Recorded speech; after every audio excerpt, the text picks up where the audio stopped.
আসসালামু আলাইকুম বন্ধুরা, অনেক দিন পর চলে আসলাম।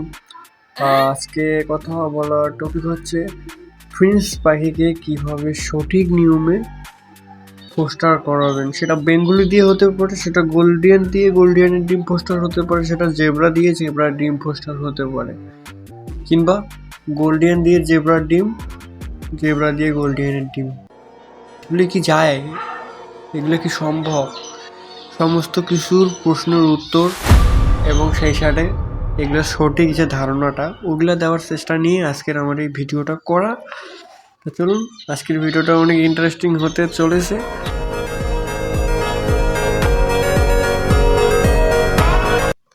প্রথমেই বলবো ফোস্টারের ব্যাপারটা। ফোস্টার বলতে এক পাখির ডিম অন্য পাখিকে দিয়ে সেখান থেকে বাচ্চা বের করে আনা, এই যে প্রক্রিয়াটা, এটাকে ফোস্টারিং বলে। যেমন আপনি দেখছেন না, আগে গ্রামে মুরগির বাচ্চা হাঁসকে দিয়ে ফোটাতো, হাঁসের বাচ্চা মুরগিকে দিয়ে ফোটাতো, এটাও কিন্তু একটা ফোস্টারিং। এবার আসি বেঙ্গলি ফিঞ্চের ব্যাপারে। বেঙ্গলি ফিঞ্চ অনেকটা সাদাসিধা টাইপের। ও বুঝতে পারে না কোনটা ওর বাচ্চা, আর বুঝতে পারলেও হয়তো ওর মনটা অনেক বড়, সেই কারণে কোনো রকম অবহেলা না করে সেই বাচ্চাগুলোকে ভালো মতো খাওয়াতে পারে। আর একটা দিক হচ্ছে বেঙ্গলি ফিঞ্চের, এরা অন্য অন্য পাখির মতো না যে বেছে বেছে খায়। এদেরকে যাই দিবেন তাই খাবে, সব ফুড এক ফুড, মানে একদম সেইভাবে খায় এরা। আর অন্য অন্য পাখি ওরা বেছে বেছে খায়, যেমন গোল্ডিয়ান বলেন, যারা পালে তারা তো জানে যে ওরা অনেকটা জমিদার টাইপের হয়। আর বেঙ্গলির এইরকম কোনো ইয়ে নাই, এরা সবই খায়। আর যা খায় সেখান থেকে বাচ্চাদেরকেও ফিড করায়, তো এটা একটা প্লাস পয়েন্ট। আর দ্বিতীয় যে বিষয়টা গুরুত্বপূর্ণ সেটা হচ্ছে এদের মেনে নেওয়া, মানে এরা যে প্যারেন্টস অন্য পাখির বাচ্চাকে মেনে নিতে পারে, এটা বেঙ্গলির অনেক বড় একটা গুণ। এবার বলি ডিমটা চালার ব্যাপারে, কখন কীরকমভাবে ডিমটা চাললে পরে বেঙ্গলির থেকে একটা ভালো রেজাল্ট পাবেন। দেখুন, বেঙ্গলির থেকে ভালো রেজাল্ট পেতে গেলে বেঙ্গলিটার কিন্তু ভালো হওয়ার লাগবে, ঠিক আছে? ওর যদি নিজে ফিট না থাকে, কম বয়সের হয়, তখন কিন্তু ওর মাথা ঘুরবে, ও অন্য মনস্ক থাকবে। মানুষ বলে না যে অল্প বয়সে বিয়ে করলে সংসারে মন বসে না, ওই রকম একটা ব্যাপার। তো যাই হোক, এখানেও ওইরকম একটা ভালো বেঙ্গলি লাগবে। ভালো বেঙ্গলি বলতে আমি বলি আপনাকে, বেঙ্গলিটার বয়স হতে হবে 12 মাস প্লাস, ঠিক আছে? মানে প্রাপ্তবয়স্ক হওয়ার লাগবে। দ্বিতীয়ত হচ্ছে ওর লেজ থাকার লাগবে। লেজ থাকলে পরে সুস্থ পাখিরই কিন্তু লেজ থাকে, আর ঠিক আছে, অসুস্থ যেগুলোর মাইল্ডস আক্রান্ত ওগুলোর মাথায় চুল নাই, লেন্স নাই। তারপরে আর তৃতীয় যে বিষয়টা হচ্ছে ওর পা। বেঙ্গলি নেওয়ার সময় বিশেষ করে দেখে নেবেন এই তিনটা জিনিস। ওর পপসে পানি লেগে আছে নাকি, মানে ভেজা নাকি। আর দ্বিতীয়ত হচ্ছে ওর ফেদারগুলো ঠিকঠাক আছে নাকি উঠে গেছে। আর তৃতীয়ত হচ্ছে ওর পা, ওর পায়ের আঙ্গুলগুলো যেন ঠিক থাকে। ও বসে আছে কীভাবে, ওর কি মানে ওরই কোনো শারীরিক সমস্যা আছে নাকি, ঠিক আছে? ওই সব বিষয়গুলো খেয়াল রেখে পরে সঠিকভাবে ফোস্টার পেয়ার নির্বাচন করতে হয়। বেঙ্গলি পেয়ার নির্বাচন করলেন, ঠিক আছে? ব্লাড লাইন ঘুরায় নিলেন, 2-3 জায়গা থেকে পাখি নেবেন, এক জায়গা থেকে কখনো পাখি নেবেন না, 2-3 জায়গা থেকে পাখি নেবেন। নিয়ে পরে আপনি ওই পাখিগুলোকে মানে ওই ঘোড়ায় পেয়ার করবেন, ঠিক আছে? ওর পাখি এর সাথে, এর পাখি ওর সাথে, এইভাবে করে পেয়ার করলে পরে ভালো রেজাল্ট পাবেন। আর সব কিছুই ঠিকঠাক থাকলো, আপনার পেয়ার তৈরি হয়ে গেছে। এবার যখন আপনি ডিম চালতেছেন তখন দেখতেছেন ও ফেলে দিচ্ছে। আর এসবের কারণ কি? বাচ্চা খাওয়াইছে না, কয়েকদিন খাওয়ানোর পর বন্ধ করে দিচ্ছে। আর একটা জিনিস, অনেকেই গোল্ডিয়ানের প্রেমে পড়ে, গোল্ডিয়ান নিয়ে আসে, গোল্ডিয়ান ডিম পাঠে, দেখতেছে ডিমে তা দিচ্ছে না, পরে বেঙ্গলি নিয়ে আসে। এখন শুনছে যে তারা বেঙ্গলি ফোস্টার পেয়ার ভালো পেয়ার ডিম বাচ্চা করে। যখন বেঙ্গলির কাছে ডিম দিচ্ছে, বেঙ্গলি ডিম ফেলে দিচ্ছে। কেন এমনটা হচ্ছে? এমনটা হওয়ার তো কারণ আছে ভাই। বেঙ্গলি একটা নতুন জায়গায় আসছে, আপনার নতুন পরিবেশে আসছে। গোল্ডিয়ান ভালো লাগছে ওদের, ওরা ডিম দিছে, কিন্তু বেঙ্গলি রেডি হতে তো একটু তো সময় দিবেন, মিনিমাম আপনার 15 দিন সময় লাগবে। আমি তো 2 মাসের নিচে 1 কেজি ছাড়ার পর মিনিমাম 2 মাস সময় নেই, তারপর বক্স লাগাই দেই। তার 15 দিন পর বক্সটা যখন ওদের মডিফাই করা হয়ে যায়, ঠিক আছে?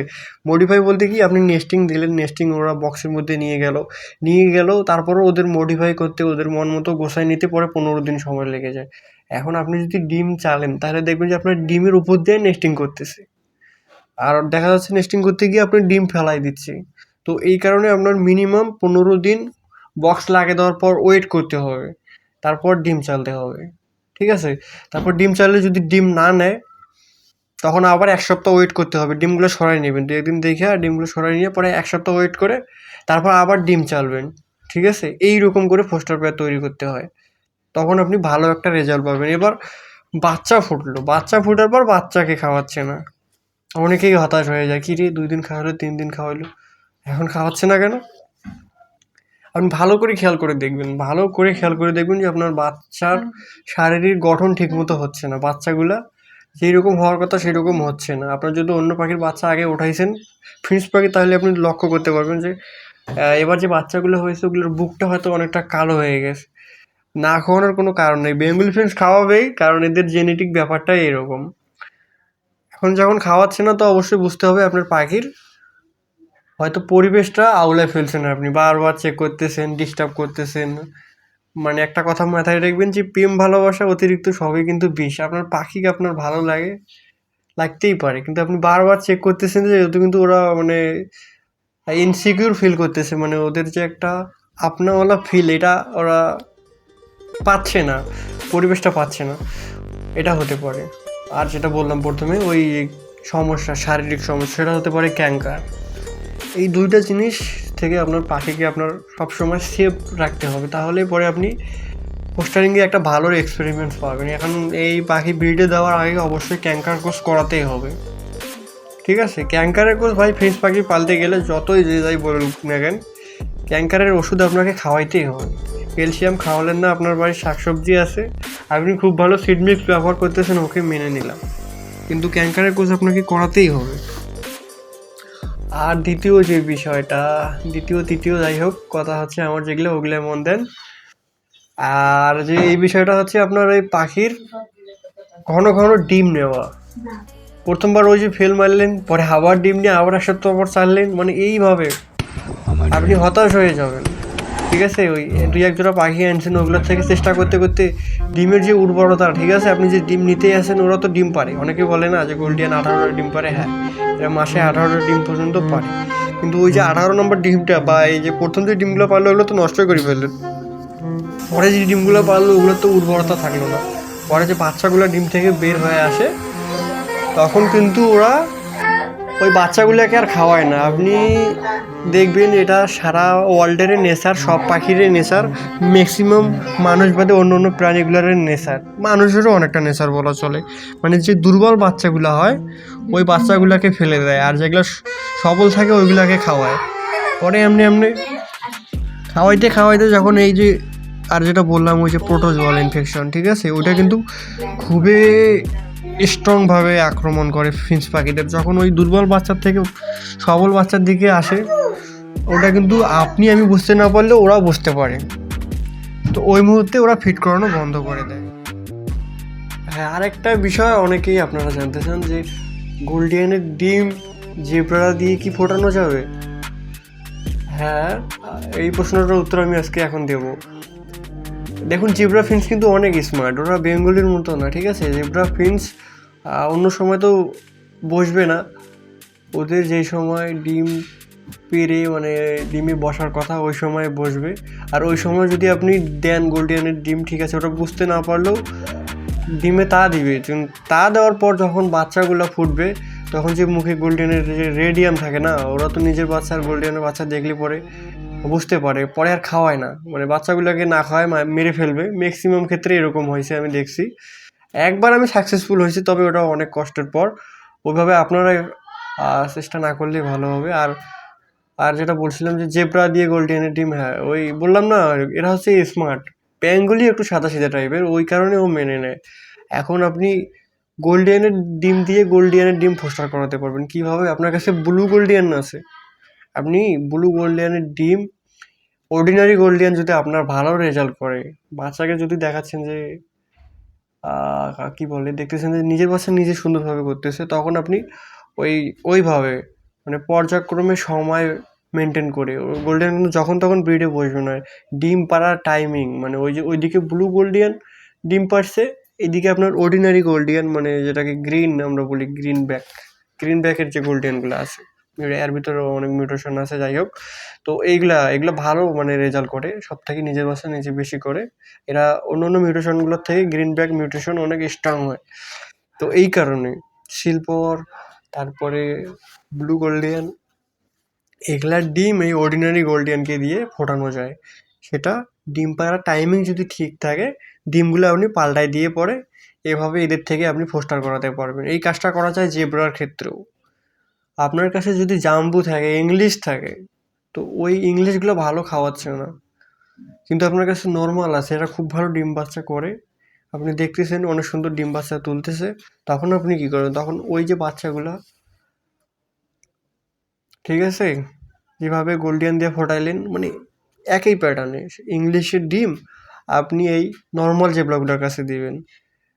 হাই মিউটেশনের ডিম আপনি যেগুলা নর্মাল পাখি আপনার এনজি এদের কাছে দিবেন, কিন্তু টাইম মেনটেন করতে হবে, আপনার ওই টাইম মেনটেন করতে হবে। ওরা তো আর সারা জীবন বসে থাকবে না, ওরা তো বেঙ্গলি না যে প্লাস্টিকের ডিম দিয়েছেন বসে থাকবে ডিম নিয়ে।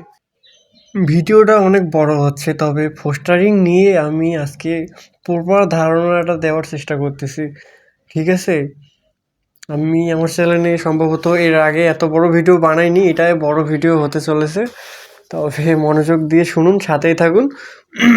আর যেটা হচ্ছে আর একটা জিনিস, আপনার পাখির বাচ্চা ফুটলে কিন্তু আপনার এগ ফুড দেওয়াই লাগবে। এগ ফুডটা দিলে আপনার ওই প্যারেন্ট যেগুলোয় থাকে ওগুলার অনেক সুবিধা হয়, পরে ওরা অনেক সুন্দর খাওয়াতে পারে। সিড মিক্স দিলে হয় কি, ওরা খাওয়ায় না সকাল সকাল, মানে আমি দেখছি ওরা এগ ফুড দিলে অনেক সুন্দর ফিট করে। আর সিড মিক্স দিলে ওই সকালবেলায় সিড মিক্স দিয়ে থাকবেন, দেখবেন যে দুপুরবেলায়ও পেট খালি, মানে খাওয়াতেই চায় না কেন যেন।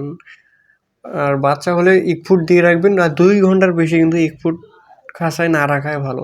আপনি আপনার চোখ দিয়ে আমার মতন দেখতেছেন সব ঠিক আছে, কিন্তু ব্যাকটেরিয়া তো আর খালি চোখে দেখা যায় না। একটা তরকারি যখন, এগ ফুড বলতে কি ওখানে ডিম থাকে না, তরকারি আইটেমে বলা চলে, ডিম থাকে, ভাত থাকে, যেটা যায়, বিস্কুট থাকে, গাজর থাকে। আর এদিকে থাকে হ্যান্ড ফিডিংয়ের ব্যাপারটা, অনেকের পাখি মানে ফিট করায় না, যেটা বললাম ওই পরিবেশ আর ওই ক্যাঙ্কারের কারণে বুঝতে পারে না। যাই হোক, মোট কথা হচ্ছে হ্যান্ড ফিডিং করাতে চাচ্ছেন, হ্যান্ড ফিডিং করাতে গেলে আপনার ভালো হ্যান্ড ফিডিং লাগবে, ঠিক আছে? ওই দোকান থেকে কিনে নিয়ে আসলেন 100 টাকা 30 টাকা দামের হ্যান্ড ফিডিং, ওগুলা দিয়ে আপনি 4000 টাকা দামের গোল্ডিয়ান, 6000 টাকা দামের জেব্রা ফিন্স বাচ্চা বড় করে আপনি ওগুলা বিক্রি করতে চাচ্ছেন? এতই সহজ? তাহলে যার থেকে নিলেন আপনি, ও আপনার থেকে 6000 4000 টাকা কেন নিল? পাখির দাম সে কেন এত বেশি রাখলো? অবশ্যই তারও অনেক পরিশ্রম করতে হয়েছে। বাংলাদেশে সব থেকে অ্যাভেলেবেল পাওয়া যায়, যেটা সব থেকে বেস্ট, দাম বেশি পড়বে কিন্তু কাজ হবে 100। এটা হচ্ছে আপনার A21।